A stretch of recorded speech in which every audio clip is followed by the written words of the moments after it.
Assalamualaikum warahmatullahi wabarakatuh. Waalaikumsalam.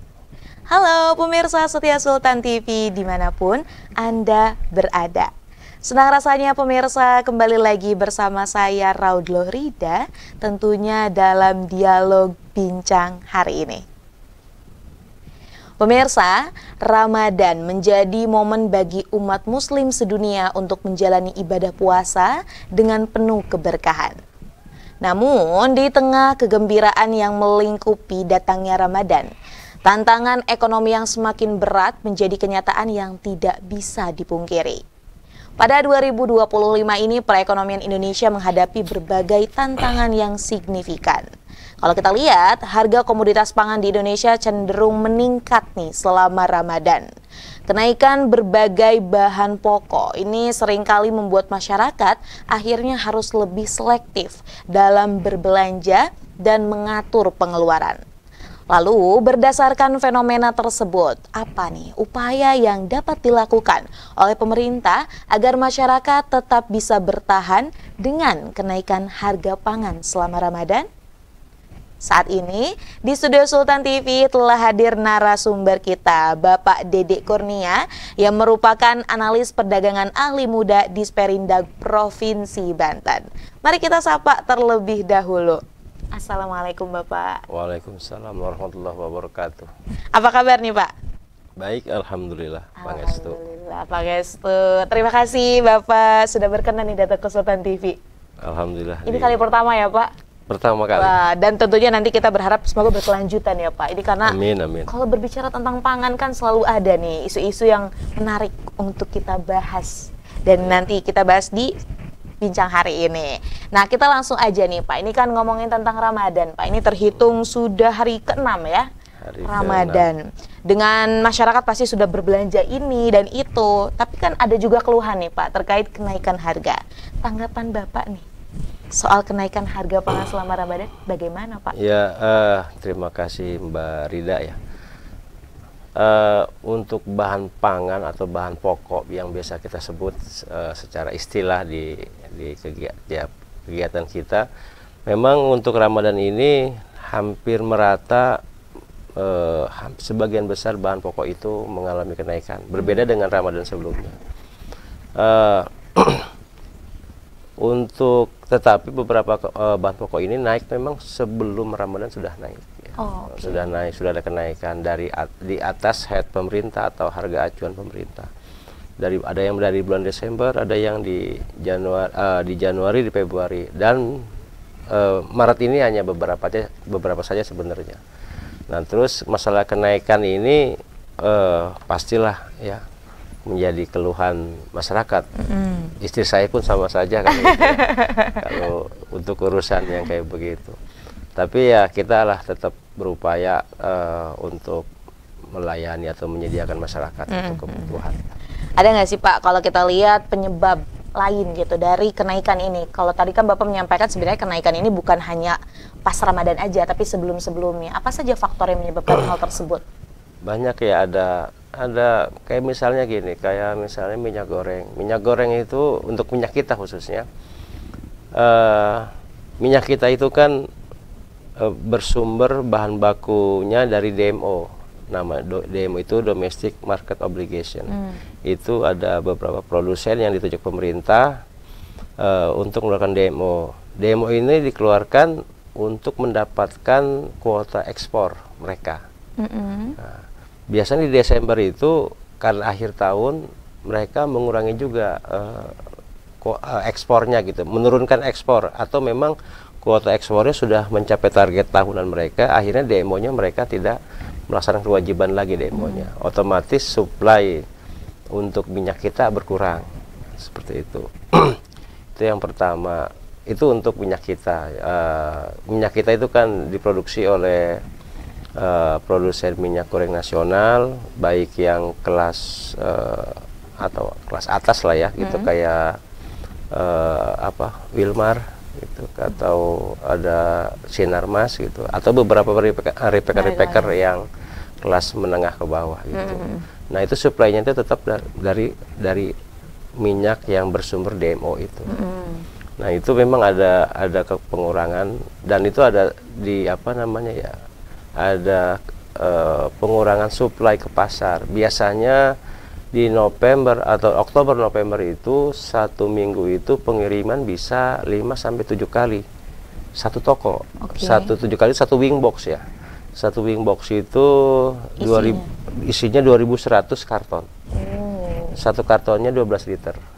Itu satu minggu tuh 6 kali biasanya. Masuk ke November sudah mulai menurun ke 4-5, terus Desember sudah 2 kali seminggu. Nah, itu satu toko ya. Gitu. Ada mungkin beberapa yang 3 kali gitu ya. Tapi secara average-nya terjadi penurunan. Nah, di Januari sudah mulai naik gitu ya. Sebenarnya Februari itu harga rata-rata minyak kita itu sudah turun ke 17.800 dari yang Januari 18.000, 19.000. Tetapi Maret ini begitu masuk puasa ini naik lagi. Itu Lonjak lagi ya Pak ya. Lagi. Itu seperti itu. Beda sama cabai rawit merah. Rawit merah itu karena faktor cuaca. Kita sudah confirm ke beberapa sentra cabai champion yang ada di daerah Jawa Tengah, daerah Garut ya. Sebenarnya nggak ada masalah Pak. Artinya tanaman itu tidak ada masalah. Cuma yang menjadi kendala itu hanya cuaca hujan yang menghalangi mereka untuk petik cabai itu. Itu aja. Otomatis suplainya ke pasar berkurang. Suplainya berkurang. Jadi bukan ada penimbunan ya Pak. Ini kan kadang framing masyarakat setiap mau hari besar gitu kan ya, di akhir tahun, kemudian di bulan puasa menuju Ramadan, ini kok kayaknya pangan nih penimbunan ya. Langka. Jadi bukan itu ya Pak, ada hal-hal lainnya. Jadi untuk penimbunan itu nggak semua bahan pokok itu bisa dispekulasi, Teh Rida ya. Jadi kayak telur itu nggak mungkin, kecuali mereka punya teknologi yang sangat canggih, dia bisa mengkeep telur untuk beberapa bulan. Telur itu kan hanya 2 minggu umur layak konsumsinya. Ya, cabai lebih cepat lagi gitu. Pembusukannya. Kecuali mereka punya CAS ya namanya, kontrol atmosfer storage ya, itu bisa 3-6 bulan dengan kondisi yang seperti awal masuk barang itu ke gudang. Tapi kecil kemungkinan ya, bukan tidak ada, kecil kemungkinan mereka melakukan penimbunan atau penahanan suplai. Gitu aja. Nah baik, kalau ini kan jadinya juga meluruskan lah Pak. Ini mungkin kadang kan di masyarakat juga keliru terkait hal tersebut gitu. Nih ada mungkin oknum yang tidak baik gitu ya, akhirnya juga menaikkan harga dan akhirnya ini membuat kelangkaan. Nah tadi juga Bapak sudah menyampaikan ya penyebab-penyebabnya, kenapa sih kelangkaan terjadi. Nah ini kalau misal ngomongin soal harga Pak, ini bagaimana dari Disperindag Provinsi Banten memantau nih Pak harga pangan selama Ramadan ini? Jadi kita tuh mantau harga itu sepanjang tahun ya, Teridanya.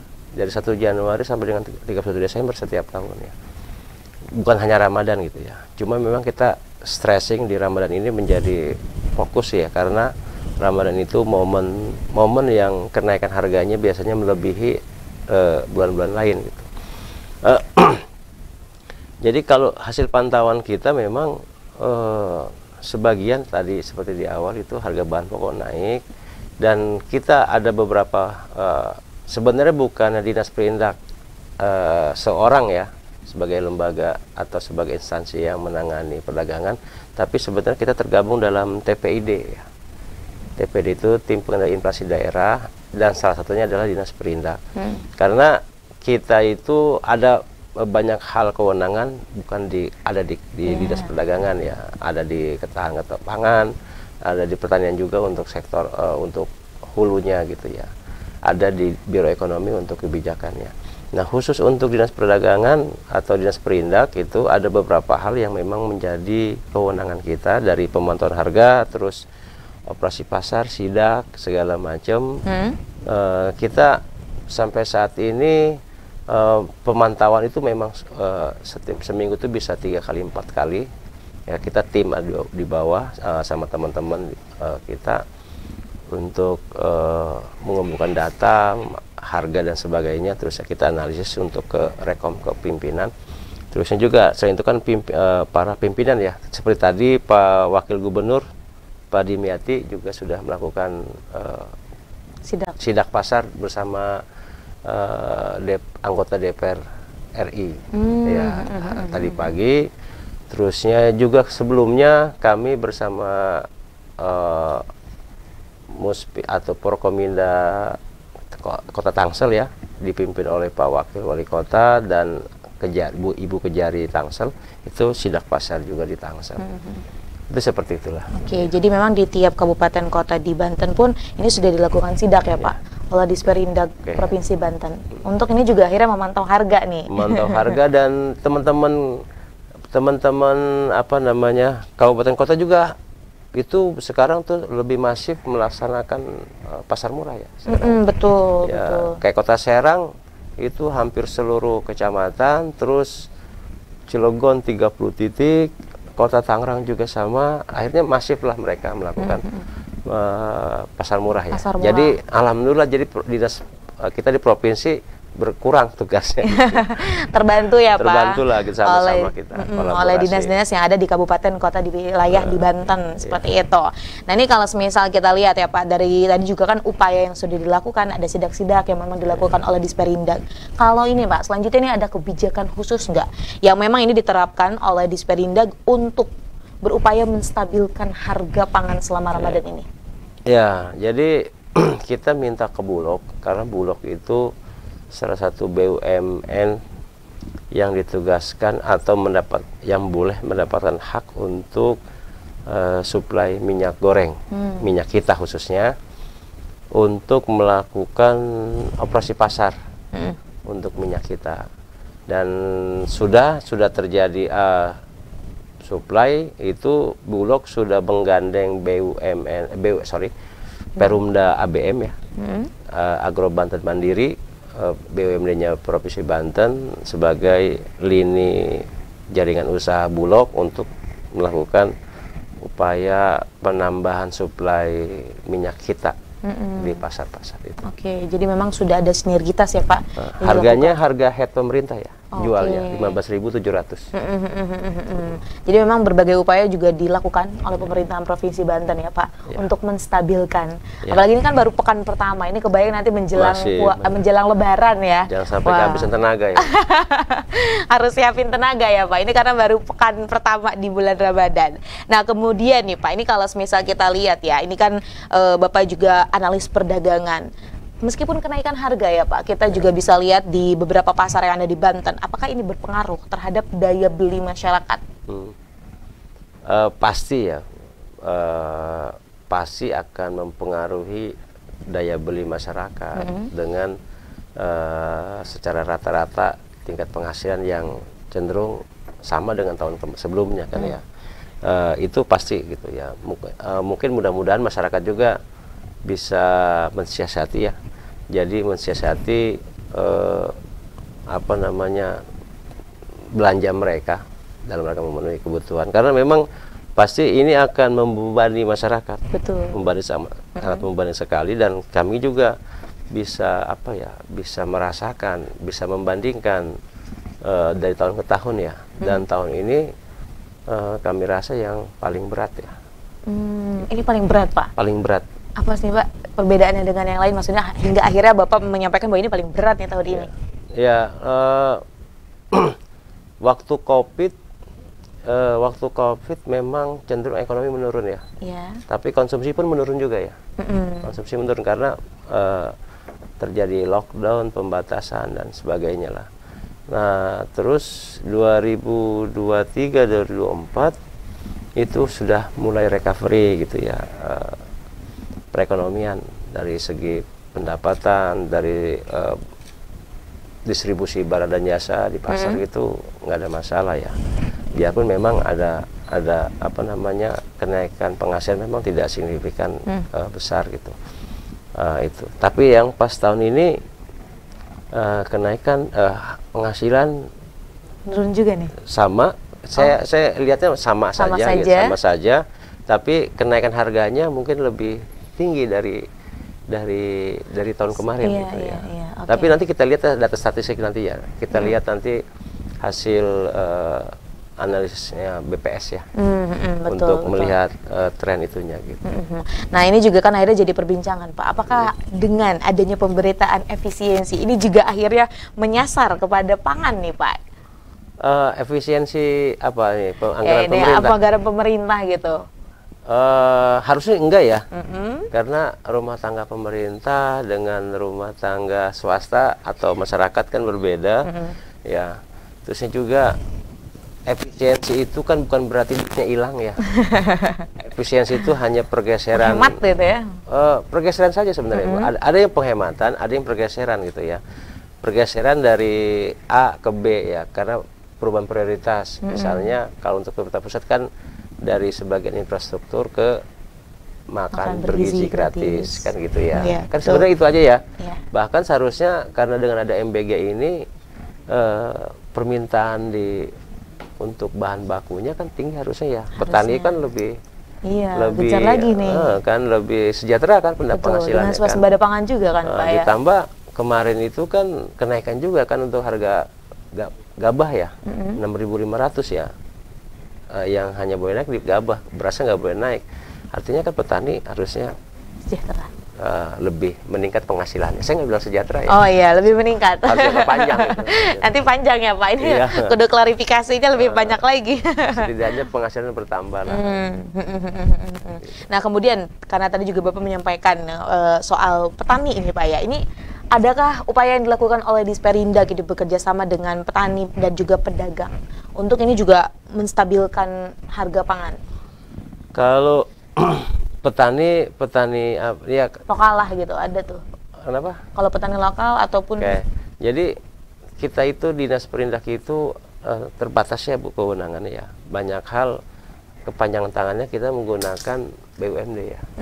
Ya. Oke, BUMD. Nah, makanya biasanya bukan juga kami yang menugaskan BUMD, tetapi pimpinan yang menugaskan BUMD sebagai pemegang saham gitu ya, kepada BUMD untuk menyerap panen produk lokal ya, kayak cabai gitu ya. Terus ya kemarin juga Bulog Serang Banten atau Lebak Pandeglang juga menyerap gabah lokal ya.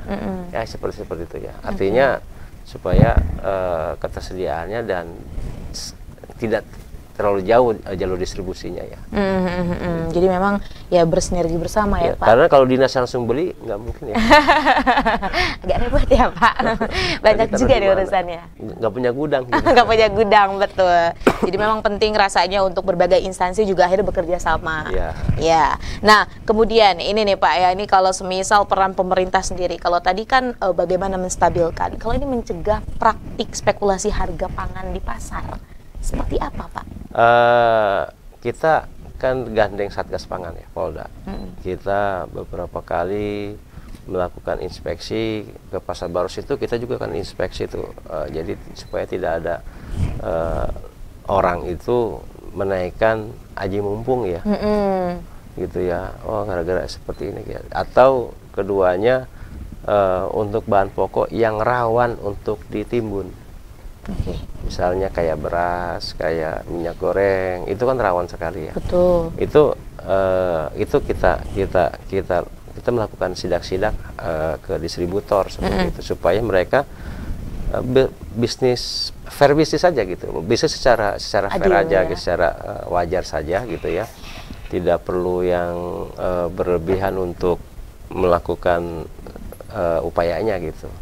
Gitu seperti itu ya. Soalnya itu nanti resikonya ya tetap akan ada pidana ya untuk penimbunan itu. Nah ini juga harusnya diedukasi juga ya. Akhirnya kan masyarakat tahu, jangan aji mumpung gitu ya. Tiba-tiba wah ini mumpung lagi mahal, kita lebih mahalin lagi deh. Tapak jidat nih mau lebaran Pak bingung nanti. Nah kemudian nih Pak, ini kalau berbicara soal pengendalian harga, mungkin upaya yang dilakukan terkait pengendalian harga dari Disperindak, kemudian juga dari berbagai pihak gitu Pak. Adakah kebijakan yang lebih tegas? Pertama itu pencabutan izin. Izinnya izin dari izin distributor ya, karena kalau itu perusahaan. Dan juga izin produsen gitu ya. Untuk kalau misalkan mereka memang eh, telah melakukan tindak pidana, ya pidana perdagangan ya, seperti penimbunan secara sengaja gitu ya, untuk berspekulasi tujuannya. Itu ancamannya 10 tahun. Wow, iya. 5 sampai 10 tahun. Untuk belum itu manipulasi data gitu ya. Artinya gini, kita kan mengecek distributor ya. Catatan arus keluar masuk barangnya kita cek, dan ketika di kemudian hari ditemukan itu ada manipulasi, itu 5 tahun. Denda 2 miliar. Denda 2 miliar. Ya. Nah, jadi bagi oknum-oknum yang sudah ataupun berniat nih Pak, ini kan jadinya akhirnya harus mawas diri, dan ya tadi jangan melakukan hal-hal yang memang tidak ataupun bertentangan ya Pak ya. Ini dengan regulasi yang ada. Ya.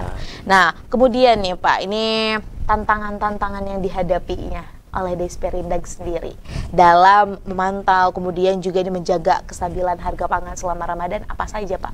Tantangan pertama, jadi sekarang ini dalam hal bahan pokok itu menjadi prioritas pemerintah, baik pemerintah pusat atau pemerintah daerah, atau dalam ini pemerintah provinsi. Keterlibatan stakeholders atau OPD pemerintahan terkait dengan bahan pokok ini atau umumnya masalah inflasi itu menjadi lebih banyak, dan tingkat koordinasi pun harus lebih kolaboratifnya harus lebih solid ya. Dan itu juga bukan hal yang mudah ya. Tetapi harus kita lakukan. Itu yang pertama. Yang kedua, masyarakat sudah lebih cerdas, akses informasi sudah lebih banyak, apapun bisa menjadi suatu informasi, baik benar ataupun tidak benar gitu, dan itu akan menjadi blunder kepada hal-hal bahan pokok ketika misalnya informasi yang tidak benar itu menjadi konsumsi masyarakat secara luas, menjadi kepanikan. Itu yang kedua. Jadi itu menjadi tantangan kita. Yang ketiga itu memang karena bahan pokok ini adalah satu bisnis yang juga cukup memberikan nilai ekonomis, mau nggak mau menambah atau mengundang banyak pihak atau lain gitu ya, orang lain untuk ikut berbisnis untuk barang tertentu, itu menjadi menambah panjang rantai supply. Ya, ada yang harusnya hanya dari produsen ke D1-nya, ke D2, ke D3 atau ke pengecer, sekarang bertambah ke D1 aksen A gitu ya, D1B, terus turun ke D2 gitu, ke D3 juga sama. Itu seperti itulah ya. Akhirnya menambah untuk beberapa bahan pokok itu menambah untuk mempengaruhi harga, jadi menjadi lebih mahal. Itu ya, itu tantangannya. Yang keempatnya ya, masyarakat sekarang cenderung lebih tidak sabar. Kenapa nih Bapak bisa menyampaikan statement seperti itu Pak? Masyarakat sekarang cenderung lebih tidak sabar, biarpun ekspresifnya tidak ekspresif ya, tetapi terlihatlah gitu ya, biarpun lebih cenderung dimakan sendiri gitu ya. Itu seperti itu, dan tentu saja pemerintah itu satu arah yang selalu harus ditunjuk ya oleh masyarakat. Gitu, dan itu adalah tantangan bagi saya atau bagi kami gitu. Di pemerintahan. Bagi pemerintahan. Iya. Nah, karena kalau kita lihat ya Pak, namanya juga sekarang dengan adanya internet ya Pak, ini kan satu headline berita itu bisa menjadi kepanikan tersendiri. Yang akhirnya tadi Bapak menjurus kepada masyarakat yang nggak sabar. Lagi dan lagi kan yang akan menjadi sasarannya, ini pemerintah bagaimana nih bekerjanya. Seperti itu ya Pak. Dan semoga tantangan tersebut ini juga dapat diatasi. Nah, tapi kan nggak bisa sendirian juga, perlu juga kerjasama dari berbagai pihak. Nah, selanjutnya nih Pak, ini harapan Disperindag Provinsi Banten terhadap kerjasama antara pemerintah daerah, pelaku pasar, dan masyarakat dalam menghadapi kenaikan pangan selama Ramadan ini seperti apa? Ya, yang pertama, tugas pemerintah itu menyediakan dan memastikan bahwa bahan pokok kebutuhan masyarakat itu tersedia di pasar. utamanya dengan harga yang terjangkau atau harga yang sudah ditentukan atau diatur oleh pemerintah untuk barang-barang tertentu. Kami pada masyarakat gitu ya, mengimbau bahwa yang pertama tidak ada kelangkaan barang, bahan pokok apapun yang ada di masyarakat, bahwa ada beberapa jalur distribusi tersendat itu hanya faktor alam saja gitu ya, karena sekarang juga banyak banjir, longsor gitu, itu yang menghambat sedikit. Tetapi untuk masalah produksi itu tidak ada masalah. Panen beras bulan Maret April ini insya Allah kita akan terjadi panen raya gitu untuk periode musim tanam tahun ini yang pertama. Jadi nggak ada masalah, jadi masyarakat tidak perlu khawatir akan kekurangan atau kelangkaan, bakal terjadi kelangkaan untuk bahan pokok.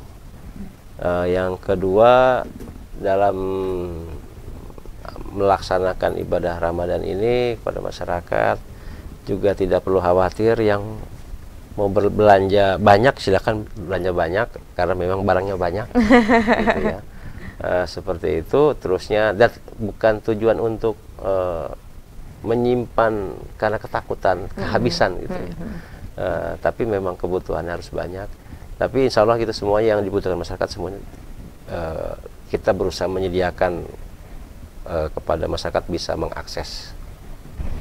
Gitu aja. Oke, baik. Nah, itu harapan-harapan dan tentunya harapan tadi ya Pak, ini kita aminkan, ini mumpung Ramadan ya Pak, bulan puasa, kita juga sedang berpuasa. Kalau ini diijabah lah seperti itu. Dan tentunya ini kan juga kalau kita lihat ya, hal-hal tersebut ini juga pasti pro-nya gitu ya, atau ini juga akan bermanfaat bagi masyarakat itu sendiri. Baik Bapak, tidak terasa sudah 30 menit nih. Kita ngobrol-ngobrol asik lah ya ini mengenai kenaikan pangan selama Ramadan. Namun sebelum menutup perjumpaan kita nih Pak, pada sore hari ini boleh disampaikan closing statement Pak kepada pemirsa setia Sultan TV tentang tema kita hari ini, kenaikan harga pangan saat Ramadan, bagaimana masyarakat bertahan. Silakan. Assalamualaikum warahmatullahi wabarakatuh kepada pemirsa Sultan TV dimanapun Anda berada, terkait dengan bulan puasa tahun 1446 Hijriah atau tahun 2025,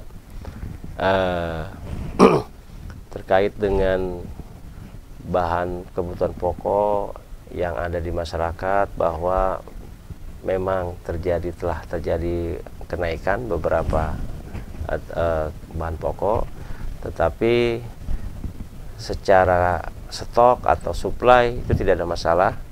Ini hanya beberapa faktor permintaan saja, hukum ekonomi yang terjadi karena berpuasa itu permintaan cenderung lebih naik dari bulan sebelumnya itu, maka mempengaruhi harga.